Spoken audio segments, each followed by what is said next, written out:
is a Bramble Jam podcast.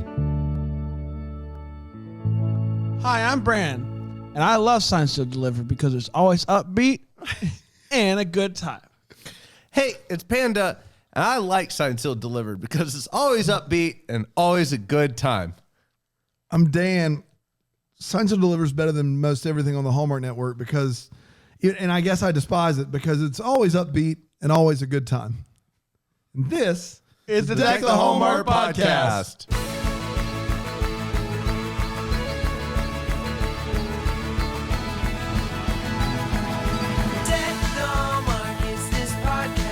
Yeah. Yeah.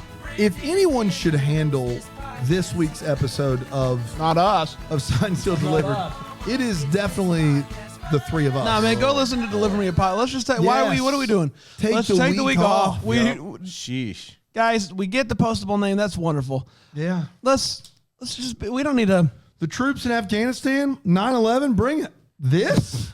Oh, man. I mean, It was tough. Tough. Fun Rock Reviews with Tristan Trish. Hi, I'm Teach. You messed my name up, soundtrack guy. I'm Trish. You Touch always gets it right. Who we got today? Oh, we got Bill Fuddrucker from Lansing, Michigan. Bill, you on the line? Oh, yeah. Hey, guys. Well, Bill, what's going fudding on, your rock? bud? Oh, let me tell you, I hate it when people eat a cupcake upside down. That's just a recipe for disaster. Icing getting all over their pants. Do people do that where you're from, Bill? Oh, yeah. I'm doing it right now, and I don't like it. All right. Well, all right. Good. All right. So we're talking about Sign Still Delivered. We're talking Dark of Night. Dark of Night indeed. Holy cow. So what's a rule that you would put in hockey that's not there, Panda?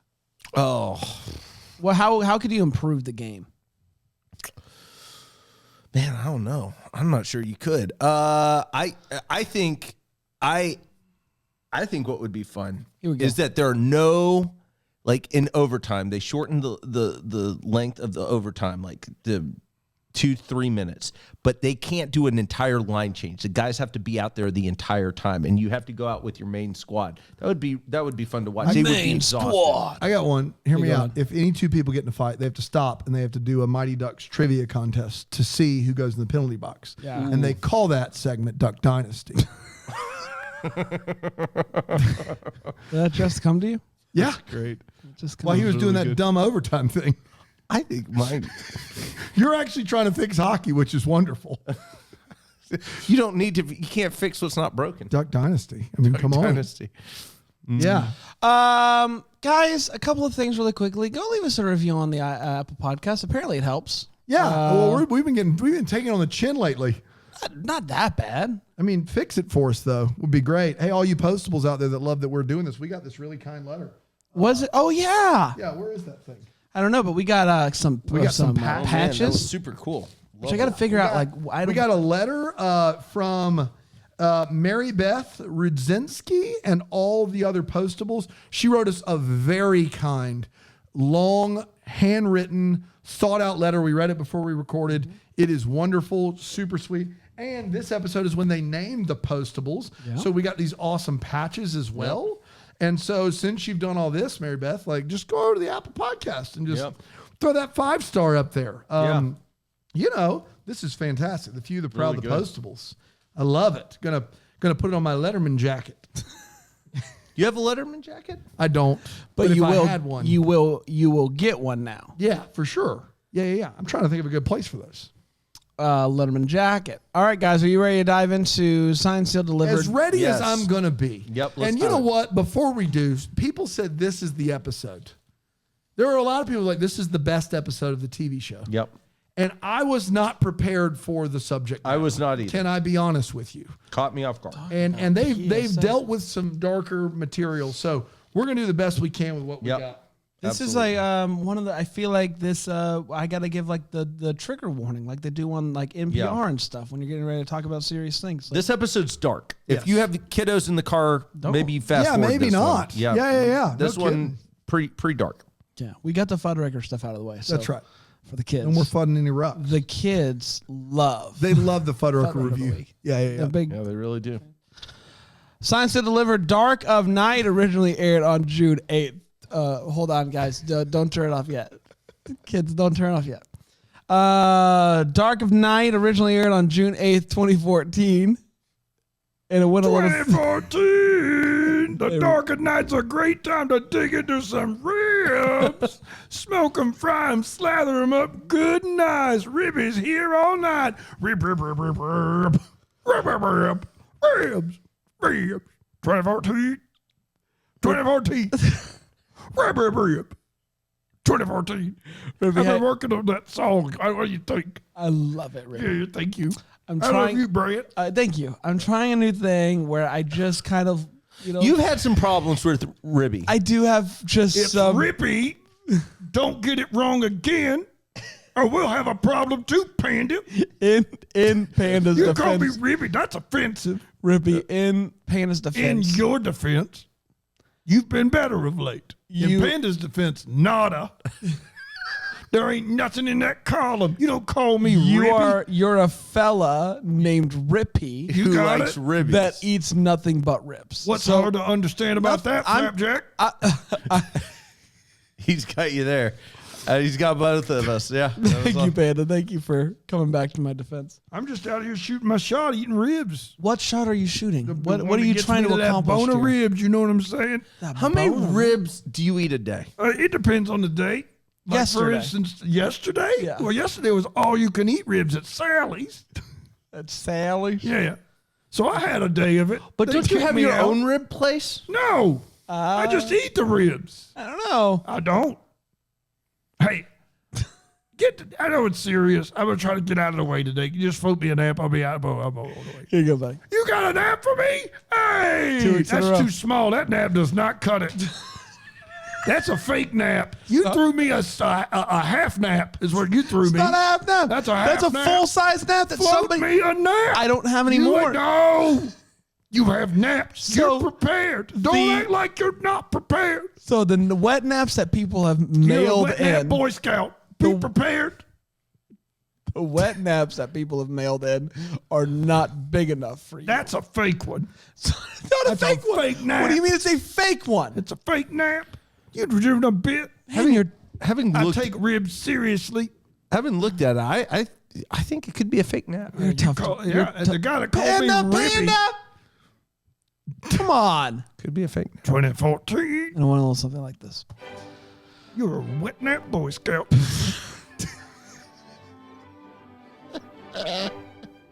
I saw a wet nap Boy Scout live. Live. Oh my goodness. Phenomenal. So great. Um, Now, kids, go ahead and turn it. Yeah. So there's a woman in a hospital bed. Her face is all beat up and cut up, and she's frantically writing a letter. And a nurse is like, "We don't have much time." And another nurse runs in with an envelope, and it's like, "I found one." The girl says, "You need to send this for Michael." The beeps start beeping. They rush her into another room, and she ends up flatlining. The other nurse then takes the envelope, puts the envelope inside a copy of the Bible The Holy Bible. on a library cart. A guy comes up when she's not looking and grabs the Bible. Oliver, now we're with their crew. Oliver shows up at the cafe to find Shane. There's a weird package sent directly to the DLO.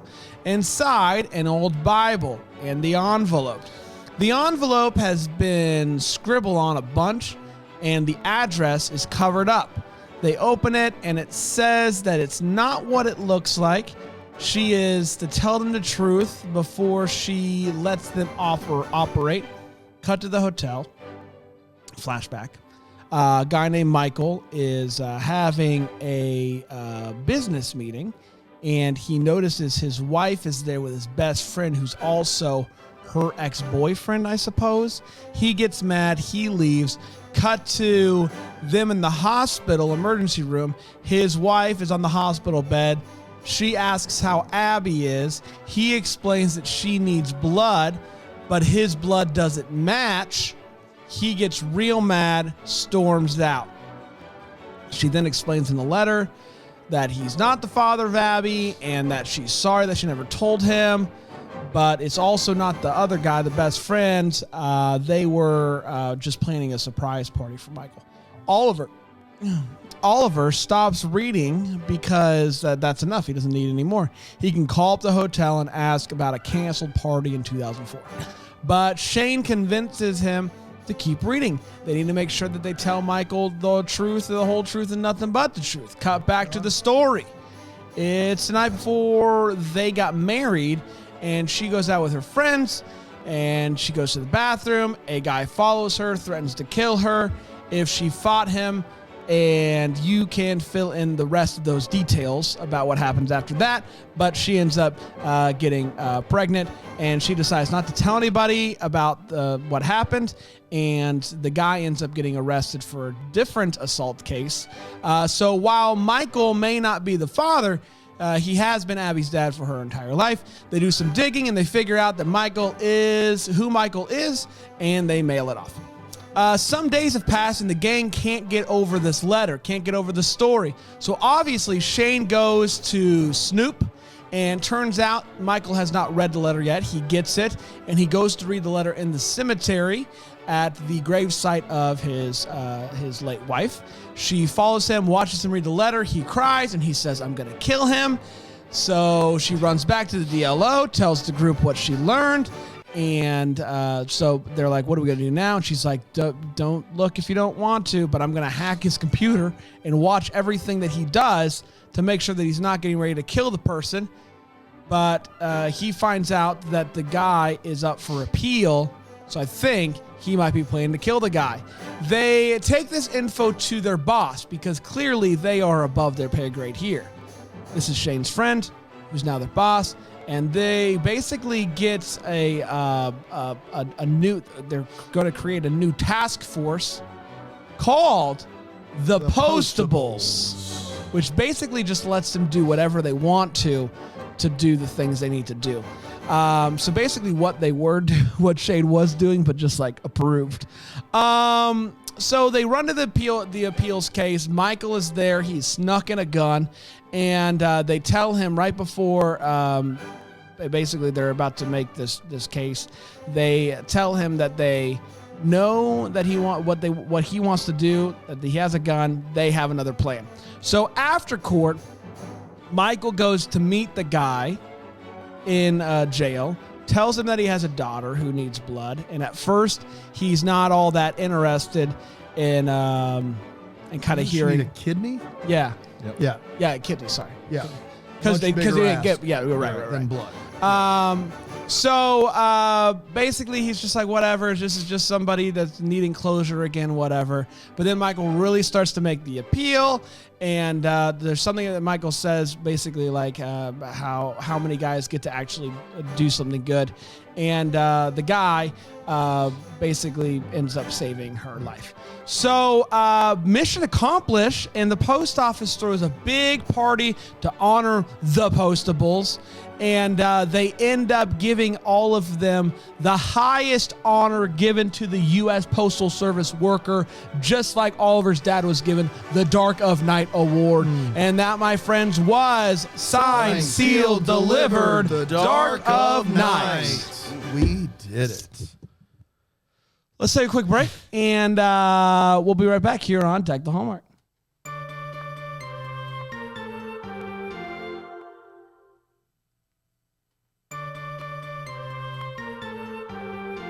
Hello, everybody. How's it going? Great. We're talking Signed, Sealed, Delivered, Season 1, Episode 8, Dark of Night. That's right. It means we only have 2 more 42-minute boys, and then movie time. all All movies all the time. That's right. Let's break this episode down. Let's start with the hot take. Panda, give us that take. Make it hot. Stat. On the double. All right.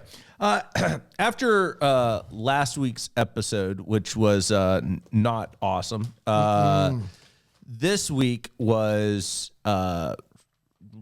goodness, just really, really good. Heavy. The issue involved complex. I think they handle it with a degree of I don't know, sensitivity that I thought was really well done.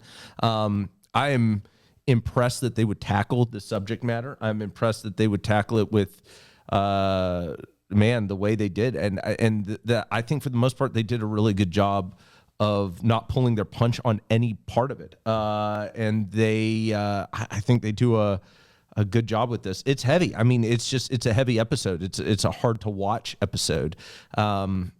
And I think I've just grown to really appreciate Science Still delivered that much more. The characters are still great. I love Norman. I love Rhea. I love, I just love Shane. I love Oliver. They're becoming just, I feel more and more just almost like a friendship with them. I know that sounds goofy, but I genuinely love their characters. And each episode just kind of grows with that. And even when they don't stick the landing like last week, like it's still a fun episode of television. Like it's still enjoyable overall. And so this was not fun to watch per se, but it's just, Science Still delivers a great show. And so I don't know. I don't know how hot or scolding that is, but I mean, it's just, it's hard to critique an episode like this because it's really well done. And I think they handle it really well. I just can't imagine a world where Bill Abbott actually read this script and approved it. No. I don't know how this made it to screen on Hallmark shocked, Channel in 2014. It is wild to me that this made it to air. It's a great episode. I'll say, like, personally, like, I don't know, give me like a lighter case. Like, I appreciate what they're doing here, but like, I don't know. I think it's like the same type of thing. Like, it's just like not the thing that I want. I want these guys to be doing goofy things and like silly cases, kind of like somewhere in between this and Grayson Holt building a cabin, like somewhere in the middle there, I think is a sweet spot for the show. But obviously, very well done.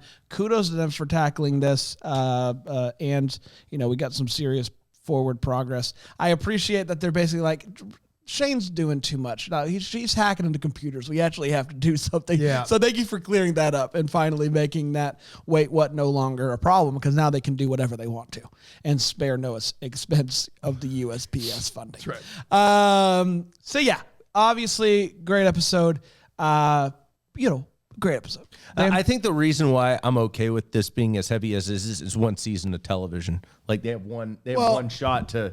Yeah, I think that this, we talked to Eric Mabius, and he was like, the thing about Martha Williamson is just she has this ability to write about subject matters that would normally be easily taken as just either maudlin or preachy or not handled well, and she handles them with a lot of aplomb.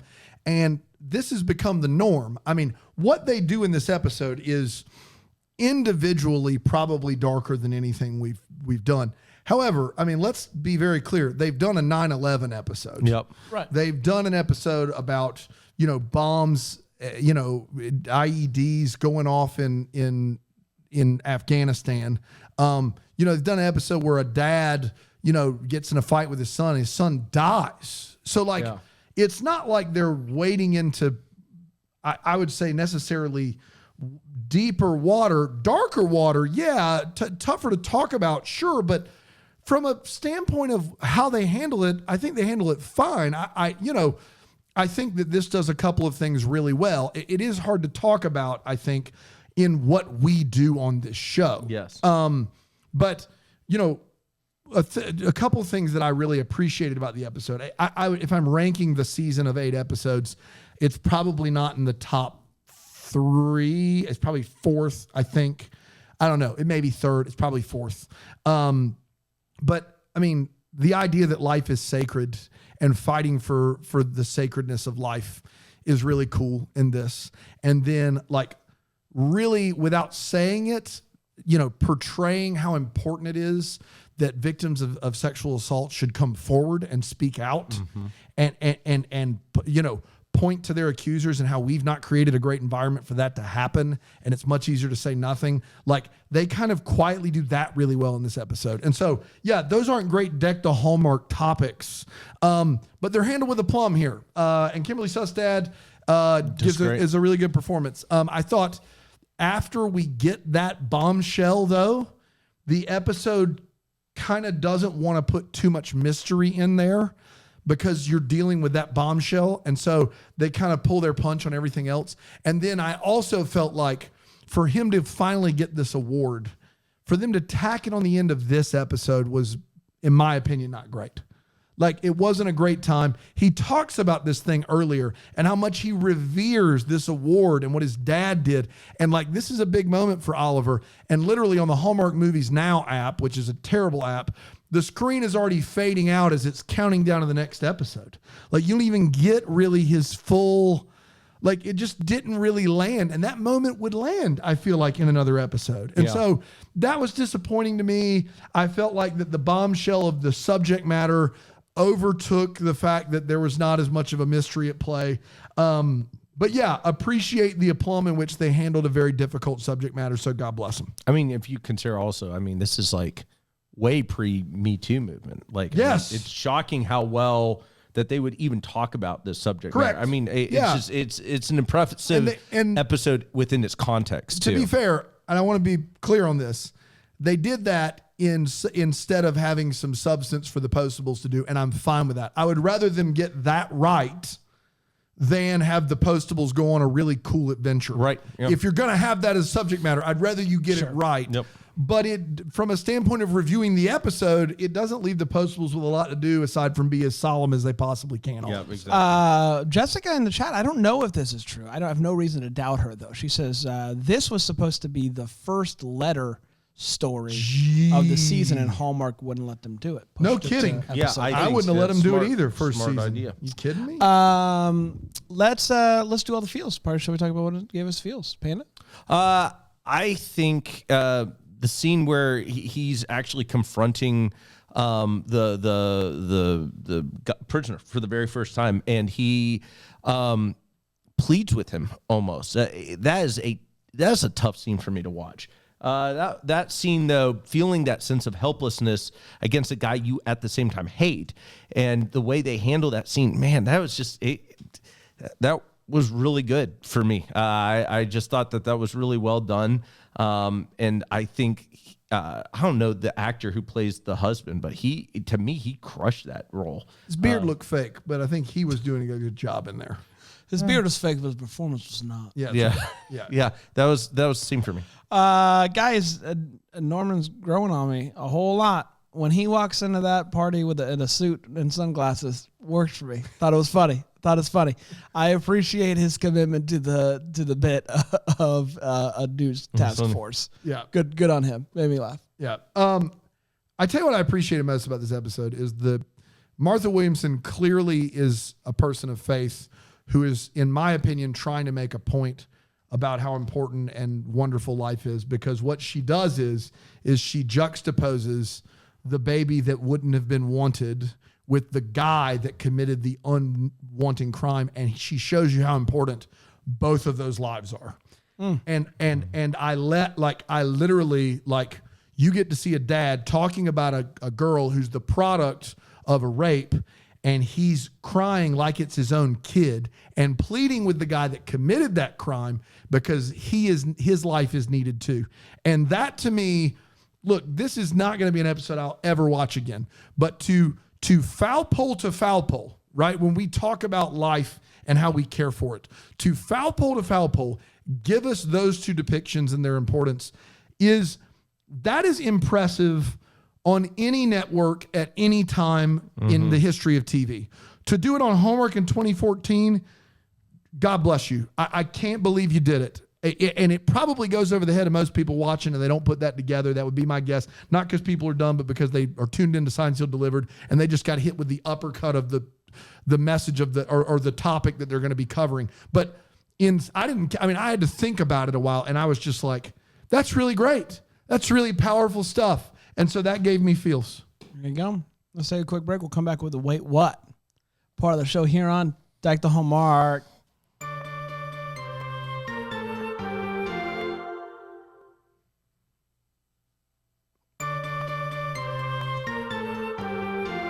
Okie dokie.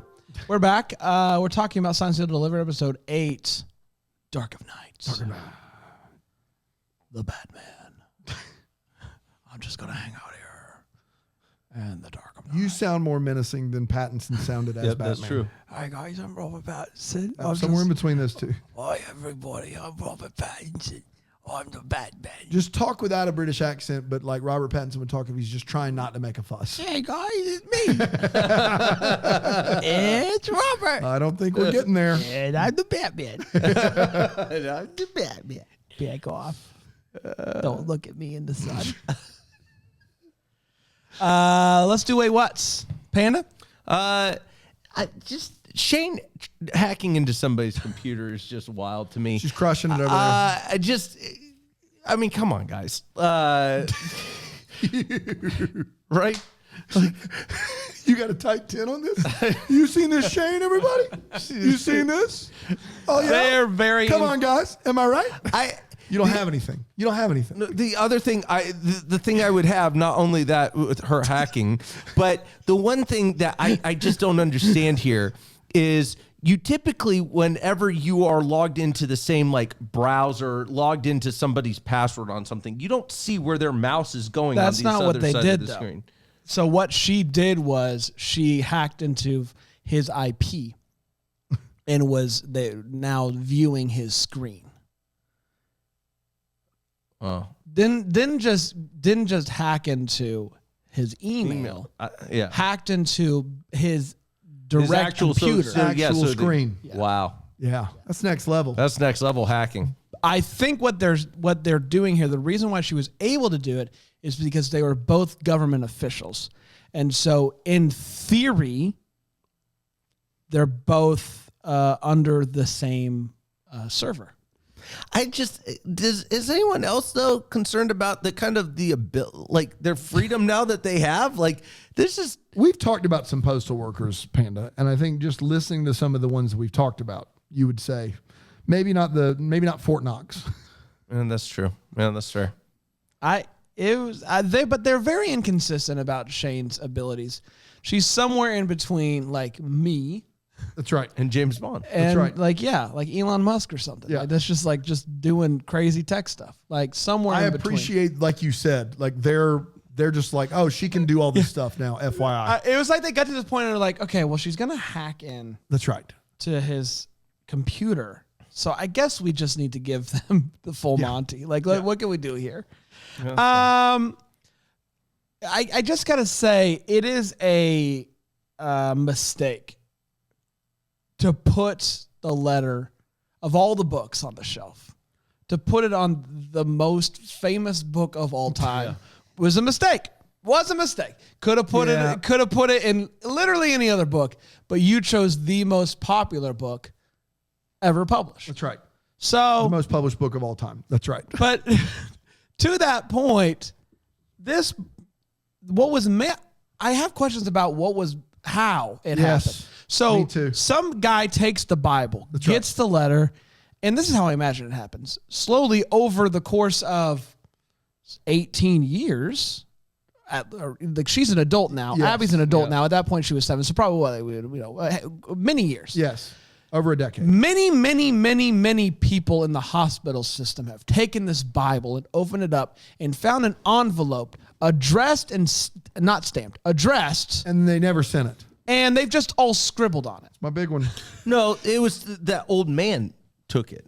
So, and this is So the another old man one of did my all the late ones. scribbling? The old man The old man was the only one who was scribbling on it. They said it was his scribbles. That's what I'm pretty Can sure we they just did. camp on this old man for a second? Sure, go this ahead. old guy pops into someone else's hospital room.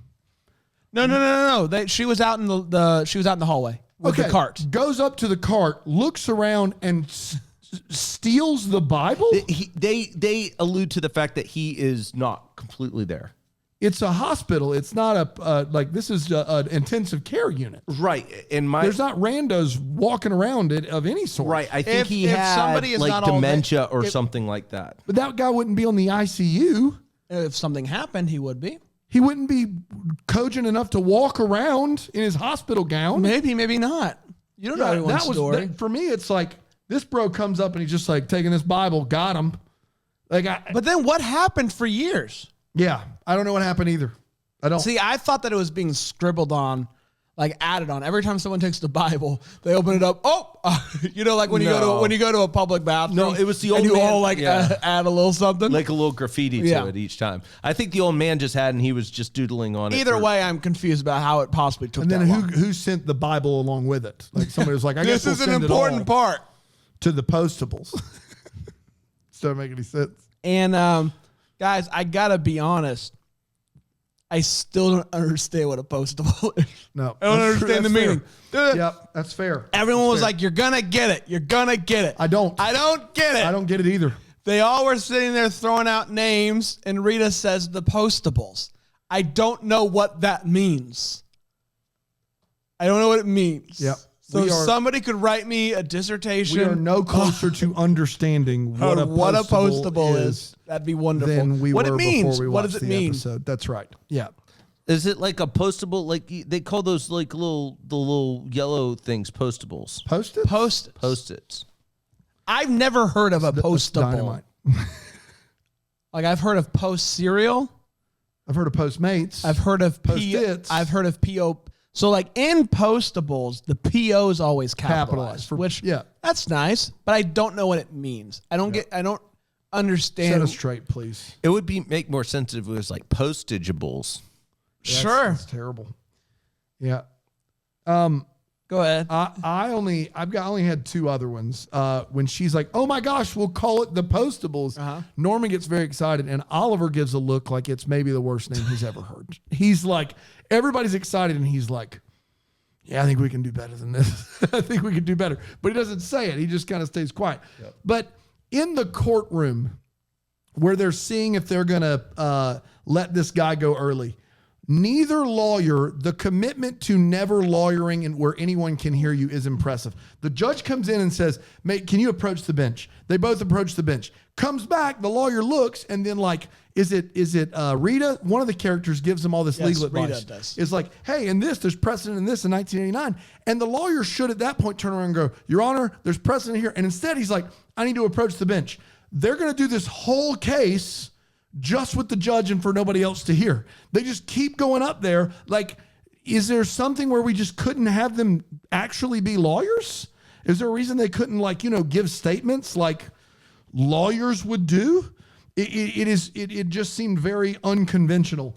And then lastly, I do want to point out that the reason this guy, who is a monster, is in jail. He's a monster of epic proportions. But the reason he's going to cut this conversation short about giving his biological daughter a kidney, the reason he's got to cut it short is because it's pizza day. It's pizza day. Yeah. That's why. It's not because he's had enough, not because he doesn't care, not because he's a monster. It's because the jail has pizza day once a week, and he's not gonna miss it. No one knows how in Pizza important. It's in Pizza important. Yeah. It's in Pizza important. Boy. So somebody is saying in the chat that it's like when you're shipping two names in a relationship. Postable. I don't understand. What's the able? What's in a bowl? It doesn't mean anything. I need an example of naming. I just don't get it. Maybe I'm trying to maybe I'm overthinking it. I'll say this really, really softly, but maybe it's a bad name. I don't know if it is. Maybe everyone else seems to love it and get it. I don't. And I'm sorry. Somebody said, "Well, I don't know what a double decker is." So it's easy, Shannon. It's easy. So double decker is a Alonzo bus. Duralde came up with this. The fans of Deck the Hallmark were deckers. Yeah. And the people that actually contributed to Bramble Jam Plus, double deckers. Because they're double the fan, and it works because of the bus. That's right. There's a double Because decker it's a bus. thing. A postable's not a thing. But I will say it's more than fair that you didn't know what that was. Yeah, that's fair. But a postable, I've not yet had it explained to me in 4 years. Lisa says I'm definitely overthinking it. I mean, yeah, it's possible. That's fair. It's possible. I just like things to make sense. That's all I'm saying. And if we're going to make a hashtag, I just want it to make sense. Hashtag postables. Hashtag postables.